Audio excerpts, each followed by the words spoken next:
to share with the viewers your, I guess we'll just talk points wise, what you get last year, first year as a freshman?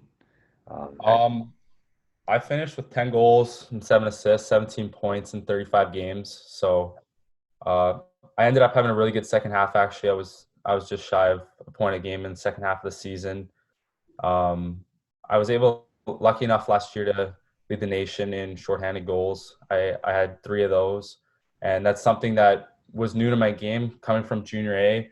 Actually, that's a point I want to kind of talk about is uh, being a versatile player. And I think in junior A, I didn't penalty kill very much at all. I was more of a power play kind of offensive guy, and touching back an opportunity. I had the opportunity early in the year to play some penalty kill minutes, and I just worked with my coaches, asked a lot of questions.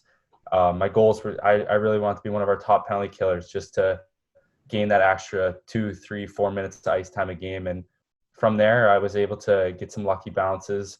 And I think sometimes being shorthanded, you can catch teams almost asleep on the power play. I know being on the flip side of it, you're sometimes a little more lackadaisical. You're kind of sitting back, and I just tried to be aggressive with it. And last year worked out for me in my favor. I was able to get a few shorthanded goals, which is kind of nice. Yeah, yeah, definitely. I'd like to share too with the minor hockey to junior B. That's a big step, but also to junior B to junior A or midget to junior A. It's a huge step. Yeah. Huge steps to make, not only to play within the league, but also to be a player and dominate in the league. And Sibley, even bigger. You're playing with guys that are potentially 24, 25 years old. Um, Yeah. guys are 18 years old as true freshmen. Um, and that's just it's such a wide range of ages that it just makes it a lot more competitive, and the skill level, talent level, and guys that know how to work.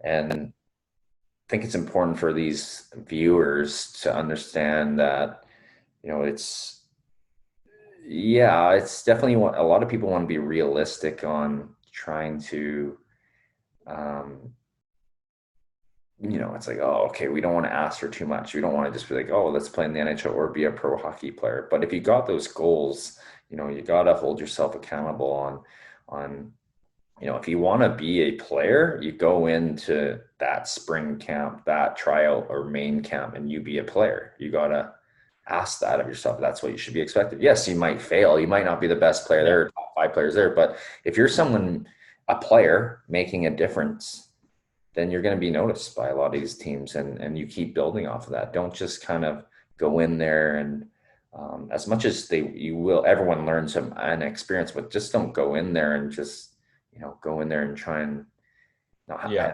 too much respect for everyone and not yourself, and go in there and give her your all, and fight for Yeah. that next level. That's one thing I would definitely note on is like going into tryouts, going into new seasons, especially if I look back being a younger kid, I always wanted to make a statement early on. I always wanted to be the player I am right from the start of the year. Uh, I never wanted to try and be someone I'm not. Like if me personally, I'm an offensive guy. Growing up, I was more of a goal scorer, but as your roles change going up, like through college, like I think that's a little bit of a setback I went through last year. Is I almost wanted to, I felt out the league a little bit too much. And that's a big mistake, I think, for even where, whatever league you're transferring from, minor hockey to junior B to junior A, like you said. I think it's going in with confidence and trying to make a statement, trying to prove yourself right away, because the earlier you prove yourself, the more opportunity you're going to get, the more successful you're going to be.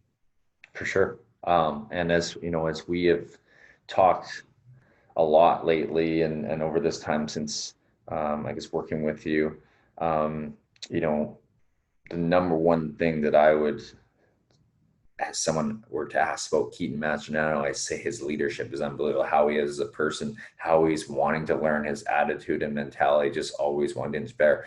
Humble, not just thinking he's, a top college guy, top BCHL guy, and that's enough. He wants way more, and he's always just learning. But also on coming onto that though, just I'm sure, as much as you explain your numbers, numbers don't always just explain everything. It comes with opportunity of guys that have numbers, guys that play power play. especially the Exactly. first power play, as parents and players should know. But all of that before it comes with doing the little things right to get those power play opportunities, to get that extra ice time. And I think it's important that kids realize that it takes work to get there and commitment. Guys blocking shots, guys playing really hard defense, guys back checking, doing team things. And right from there, when you're doing those things, the coach Yeah. is like, okay, this guy deserves second power play, first power play, penalty kill, extra minutes on the ice. Essentially, all these kids and guys will learn that as you're on the ice more, it gives you more confidence. Exactly. I think that's for me last year. I think just I'm one of those players. If the more ice I get, more confident I get. And I think that's with a lot of players. And when I was able to gain that opportunity, I started to believe in myself a little bit more. And puck bounces started to go my way. I started to feel more at home in the league. Like I felt a little bit more confident with the puck, made better decisions, and I think that really showed through my second half of my year. Whereas more of the first half, like I said, I was more feeling it out, trying to get a grasp for the league, being a younger guy within the league. Playing, like you said, playing against a lot older guys, like 24, 25-year-olds, where I'm used to playing in junior A with 19, 20, 18-year-olds. And that was a big jump for me, but nonetheless, it was good. I think I was able to do it and through the second half and just doing the little things and to get that opportunity, like you said.